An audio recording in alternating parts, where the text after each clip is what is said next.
നവരാത്രിയുടെ 8ാം ദിവസമായ അഷ്ടമിക്ക് ദുർഗാദേവിയെ മഹാഗൗരി ഭാവത്തിൽ ആരാധിച്ചു പോരുന്നു. തൂവെള്ള നിറമായതിനാലാണ് ദേവി മഹാഗൗരി എന്നറിയപ്പെടുന്നത്. ഒരിക്കൽ പാർവതി ദേവി ശിവഭഗവാനെ തൻ്റെ പതിയായി ലഭിക്കുവാൻ ഘോര തപസ്സിലേർപ്പെട്ടു. അനേകം നാൾ നീണ്ട ഘോര തപസ്സിന്റെ ഫലമായി ദേവിയുടെ ശരീരം മണ്ണുകൊണ്ട് കറുത്ത നിറത്തിലായി. തപസ്സിൽ പ്രസന്നനായ ശിവൻ ദേവിയുടെ മുന്നിൽ പ്രത്യക്ഷപ്പെട്ട് ദേവിയുടെ പതിയാകാമെന്ന് വരം നൽകി. തുടർന്ന് ശിവൻ പാർവതിയെ ഗംഗാജലത്തിൽ അഭിഷേകം ചെയ്തു. അപ്പോൾ പാർവതിയുടെ കറുത്ത നിറം പോയി തൽസ്ഥാനത്ത് അതീവ ശോഭയുള്ള വെള്ള നിറം കൈവന്നു. അങ്ങനെ ദേവിക്ക് മഹാഗൗരി എന്ന് പേര് ലഭിച്ചു. സ്വർണവും വെളുപ്പും ചേർന്ന നിറമാണ് മഹാഗൗരി ഭാവത്തിലുള്ളത്. 4 കൈകളാണ് ദേവിക്ക്. ത്രിശൂലം, കടുന്തുടി, അഭയമുദ്ര, വരമുദ്ര എന്നിവ ഓരോ കൈകളിൽ ധരിച്ചിരിക്കുന്നു. ഏറെ പ്രസന്നമാണ് ദേവിയുടെ രൂപവും ഭാവവും.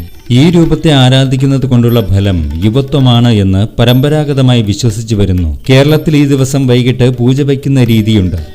അതിനുശേഷം വിജയദശമി വരെ അക്ഷരം നോക്കാതെ ഇരിക്കുക എന്ന ശീലവുമുണ്ട്. അഷ്ടമിയും തിഥിയും ചേർന്ന് വരുന്ന സന്ധ്യാവേളയിലാണ് പൂജ വയ്പ് നടത്തുന്നത്. പുസ്തകങ്ങളും ഗ്രന്ഥങ്ങളുമാണ് പൂജ വയ്ക്കുക. അടുത്ത ദിവസമായ നവമി നാളിലാണ് പണിയായുധങ്ങളും മറ്റും ദേവിക്ക് സമർപ്പിച്ച് പ്രാർത്ഥിക്കേണ്ടത്.